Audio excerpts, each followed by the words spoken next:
माझं लोकांना एकच म्हणणं आहे की जर तुम्हाला शेळी पालन करायचं आहे आणि जर तुम्हाला तुमचा बिझनेस वाढवायचा आहे तर एक प्रॉपर आणि लोकांना खरं मार्गदर्शन करून करा. ज्यावेळेस तुम्ही स्वतःच्याच उत्तरामध्ये म्हणताय की कागदावरचं कॅल्क्युलेशन, नियोजन, मॅनेजमेंट आणि उंटावरून शेळ्या हाकणं, आणि दुसरी गोष्ट म्हणजे की ज्या प्रमाणात नवीन फार्म होत आहेत त्याच प्रमाणात बंद होत आहेत, हे कारण तुमच्यासारख्या लोकांमुळे, की ज्या तुम्ही लोकांना व्यवस्थित मार्गदर्शन करतच नाहीये. तुम्ही तुमच्या आफ्रिकन बोर विकण्यासाठी 3,000 रुपये किलोने तुम्ही त्यांच्या गळ्यात घालता आणि त्याच्यानंतर त्या लोकांना जर काही नफा तोटा होत असेल तर त्याच्यासाठी कोण जिम्मेदार आहे? तुम्ही तुमच्या शेळ्या विकल्या, तुम्ही तुमचा प्रॉफिट घेताय, विषय संपला. मी आणखी परत एकदा सांगतोय की माझ्याकडे 30 आफ्रिकन बोर एकदम प्युअर ब्रीड आहेत, पण ह्याचा अर्थ असा होत नाही की तुमच्याकडच्या शेळ्या विकण्यासाठी तुम्ही जो कोणी नवीन शेळी पालन चालू करण्याचा विचार करत आहे त्यांना तुमच्या शेळ्या त्याच्या गळ्यात घालणार. ज्यावेळेस तुम्ही त्याला शेळी पालनाबद्दल, जर एखादा शेळी पालक तुमच्याकडून शेळ्या घेण्यासाठी येत आहे त्यावेळेस तुम्ही त्यांना योग्य ती माहिती देणं खूप आवश्यक आहे. आफ्रिकन बोर ब्रीडिंग साठी आहे, हेही त्याच व्हॉट्सअप मेसेज मधलं उत्तर आहे. मी याच्याशी पूर्णपणे सहमत आहे की आफ्रिकन बोर ही ब्रीडिंग साठी आहे. पण आफ्रिकन बोर ब्रीडिंग साठी जर असेल तर भारतामध्ये ब्रीडिंग नावाचा प्रकार आणखी शेळ्यांबद्दल आहे का, हा त्याच्यापेक्षा मोठा प्रश्न आहे. कारण की आतापर्यंत भारतामध्ये फक्त कुत्र्यांचं ब्रीडिंग चालू आहे. आफ्रिकन बोरचं ब्रीडिंग करणं एकदम योग्य आहे, पण ब्रीडिंगचा अर्थ, जर भारतामध्ये शेळी म्हणजे मटणासाठीच फक्त वापरतात, म्हणजे शेळीचा जो फायनल एंड प्रोडक्ट आहे तो मटण आहे. शेळी पाळण्यासाठी कुणीही वापरत नाही. म्हणजे आपल्याकडे एक बोकड आहे आणि आपण त्याला 100-150 किलोचा करतोय फक्त माझ्याकडे हा बोकड आहे हे दाखवण्यासाठी, असे लोक भारतात असतील तर ते फक्त 1%. पण 99% जे काही लोक म्हणजे शेळी पालन चालू करायचं विचार करतायत ती लोक फक्त त्यांना शेळी पालनातून जो काही बोकड, म्हणजे जे काही बोकड ते तयार करणार ते मार्केटमध्ये मटणासाठी विकून त्यांना लवकरात लवकर पैसे त्यांना त्याच्यातले पाहिजे. आता आफ्रिकन बोरचं ब्रीडिंग साठी आहे हे तुम्ही किती, म्हणजे जे काही लोक आफ्रिकन बोर शेळी विकतायत ते किती लोक शेळी पालन जे चालू करणार आहेत ते ज्यावेळेस त्यांच्याकडे येत आहेत की आम्हाला शेळी पालन चालू करायचं, मला हे आफ्रिकन बोर घ्यायचं, त्यावेळेस किती लोक तुम्ही त्यांना म्हणजे विकणारे सांगतायत की आफ्रिकन बोर हे ब्रीडिंग साठी आहे आणि तुम्ही त्याचा मटणासाठी वापर करू शकत नाही म्हणून? कुणीच सांगत नाही. फक्त आला, माझ्याकडच्या शेळ्या मी तुला विकल्या, मी एवढे पैसे कमवले. आफ्रिका बोर म्हणजे मी एका वर्षामध्ये 10 लाख कमवले, एका वर्षामध्ये 15 लाख कमवले, एका वर्षात करोडो कमाव, असे व्हिडिओ त्याच्यानंतर आहेत. हे काहीही पॉइंट नाहीये याच्यामध्ये. जर शेळी पालन सुरू करायचं असेल तर आफ्रिकन बोर घ्यावी का, असा जर प्रश्न असेल कुणाचा, म्हणजे मला बरेच लोक विचारतायत, त्याच्यामुळे मी सांगतोय की कधीच आफ्रिकन बोर ही शेळी पालन चालू करताना घेऊ नका. आता ह्याचं कारण काय? बाजारामध्ये वजन वाढ, म्हणजे ज्या मुख्यतः आता आफ्रिकन बोर म्हणजे ज्या काही शेळी पालन चालू करतायत लोक, ते मॅक्झिमम लोक जे आहेत ते वजन वाढीसाठी विचार करतात आणि या 3 शेळीचा विचार करतात, शिरोई, बोर आणि उस्मानाबादी. मी हाच टेबल माझ्या सुरुवातीलाही एका व्हिडिओमध्ये सांगितलेला आहे.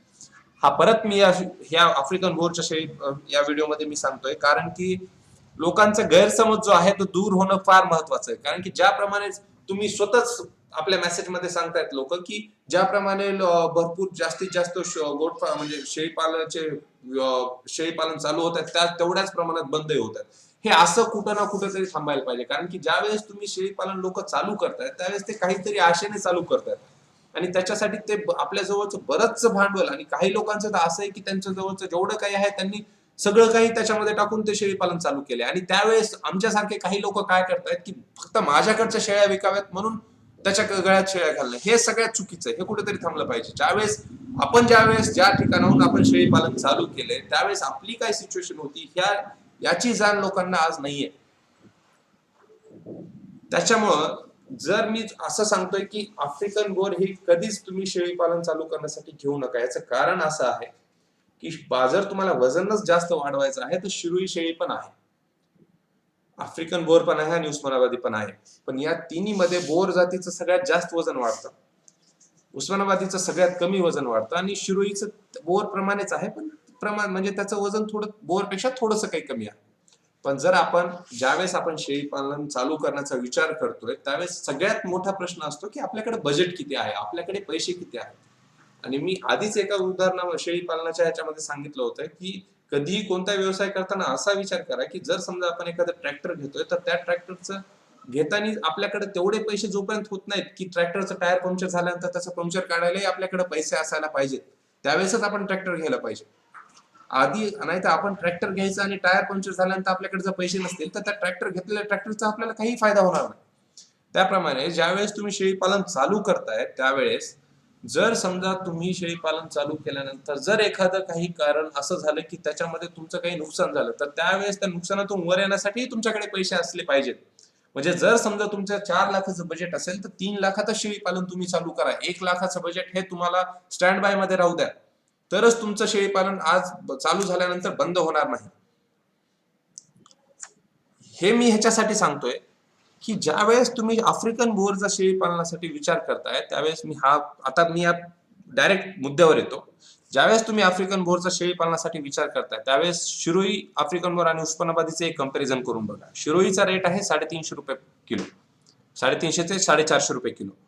बोरचा रेट आहे 1500 ते 3500 रुपये किलो आणि उस्मानाबादीचा रेट आहे 200 ते 250 रुपये किलो. आता एक गोष्ट सगळ्यात महत्वाची आहे, पहिल्याच पॉइंट, की ज्यावेळेस आपण रेटचं कंपॅरिझन करतोय त्यावेळेस शिरोई जे आहे तिचं वजन आहे 350 ते 450 रुपये किलो, म्हणजे फक्त 100 रुपयाचा फरक आहे. तुम्ही कुठूनही घेतलं तरी तुम्हाला 100 रुपयाचा फरक पडेल.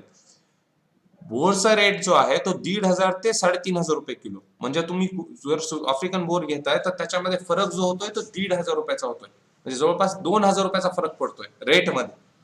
म्हणजे एवढं फ्लक्च्युएशन आहे रेट मध्ये. आणि जर उस्मानाबादी शेळीचा जर तुम्ही विचार करताय तर तिथे ते उस्मानाबादी शेळीचा रेट आहे 200 ते 250 रुपये किलो, म्हणजे इथे रेट मध्ये पण 50 रुपयाचा फरक आहे. मग आफ्रिकन बोर मध्ये 2000 रुपयाचा फरक कशामुळे? म्हणजे सुरुवात आफ्रिकन बोरची 1500 रुपयापासून होते आणि 3500 रुपयापर्यंत तुम्हाला आफ्रिकन बोर मिळते. मग एवढे फरक कशामुळे? कुठे ना कुठेतरी सॅच्युरेशन इथे येत आहे. म्हणजे बऱ्याच लोकांकडे आता आफ्रिकन बोर झाला आहे. सुरुवातीला 3500 रुपये रेट होता, आता बऱ्याच लोकांकडे झाला आहे आणि त्यांनी रेट तोडायला चालू केला आहे. म्हणजे 1500 रुपयापासून आफ्रिकन बोर आता मार्केटमध्ये मिळते. म्हणजे ज्या ठिकाणी जास्त मागणी आहे त्या ठिकाणी त्याचा रेटमध्ये पण जास्त फरक आहे. थोडक्यात मला असं सांगायचंय की सुरुवात मध्ये एक आता ट्रेंड आला होता की ओला कॅब. प्रत्येक लोकांनी काय केलं, ओला कॅबचं एक मार्केट चालू झालं की तुम्ही तुमच्या गाड्या भाड्याने लावा, ते तुम्हाला कस्टमर देतील आणि तुम्हाला तुमच्या कमिशनवर. इतक्या लोकांनी त्यासाठी गाड्या घेतल्या की आता त्या कंपनीने त्यांचं कमिशन कमी करून टाकलंय. मग आता कमी केल्यामुळे लोकांचे हप्ते पण, म्हणजे ज्या लोकांनी नवीन गाड्या घेऊन त्याच्यासाठी लावल्या होत्या तर ते हप्ते पण लोकांचे होत नाहीयेत. म्हणजे एवढं त्याच्यातलं जे मार्केट आहे ते कमी झालं. मग हीच वेळ आता बोर मध्ये चालू झाली आहे, कारण की 1500 ते 3500 रुपये एवढं मोठं 2000 रुपयाचा फरक रेट मध्ये येतोय तर त्याच कारणाने. मग शिरोई आणि उस्मानाबादी मध्ये कशामुळे येत नाहीये? फक्त 50 रुपयाचाच का बरं फरक आहे? आणि हे मी सांगतोय म्हणून नाही, हे मार्केटचं ऑब्झर्वेशन आहे. मार्केटमध्ये तुम्ही चौकशी करा, हेच रेट आहेत. दुसरी गोष्ट, मिनिमम वजन ज्यावेळेस आपण शेळीचं घेतोय त्यावेळेस 30 किलोचं आपण म्हणजे 30 किलोचं आपण घेतोय, पण उस्मानाबादीमध्ये आपल्याला 15 किलोचं सुद्धा भेटतं. मिनिमम जे छोटं पिल्लू जर आपण घ्यायला गेलो, छोटं करडं जर आपण घ्यायला गेलो तर शिरोईचं आणि बोरचं 30 किलोचं विकतात आणि उस्मानाबादीचं 15 किलो पासून आपल्याला मिळतं. त्याच्यानंतर ऍव्हरेज रेट जर काढला तर ऍव्हरेज रेट निघतोय 400, 2500 आणि 225 रुपये. मग ऍव्हरेज रेट पण निघाला. आता एका पिल्ल्याचं वजन किती आहे? 30 किलो. बोरचं 30 किलो, शिरोईचं 30 किलो आणि उस्मानाबादीचं 15 किलो. मग त्यांच्या ऍव्हरेज रेट नुसार शिरोईची किंमत होते 12,000, बोरची किंमत होते, एका पिल्ल्याची किंमत होते 75,000 आणि उस्मानाबादीच्या एका पिल्ल्याची किंमत होते 3,375. ज्यावेळेस आपल्याला शेळी पालन चालू करायचंय त्यावेळेस आपण कमीत कमी 20 पिल्ले घेणार. मग या 20 पिल्ल्यांची किंमत शिरोईची होते 2,40,000, बोरची होते 15 लाख आणि उस्मानाबादीची होते 67,500 रुपये. आता ह्याच्यामध्ये जर कुणाला आणखी म्हणजे बरेच लोक आता कमेंटमध्ये खूप काही टीका करतील, पण हे जे रेट आहेत हे मार्केटनुसार आहेत, ह्याच्यामध्ये मी काही एक्स्ट्रा सांगितलेलं नाही आणि मी फक्त गुणाकार करून सांगितलेलं आहे. मग आता याच्या पुढचं जो मी काही एक्सप्लेनेशन आहे ते तिसऱ्या पार्ट मध्ये आहे. तिसरा पार्ट आहे, तुम्ही पाहावा. धन्यवाद.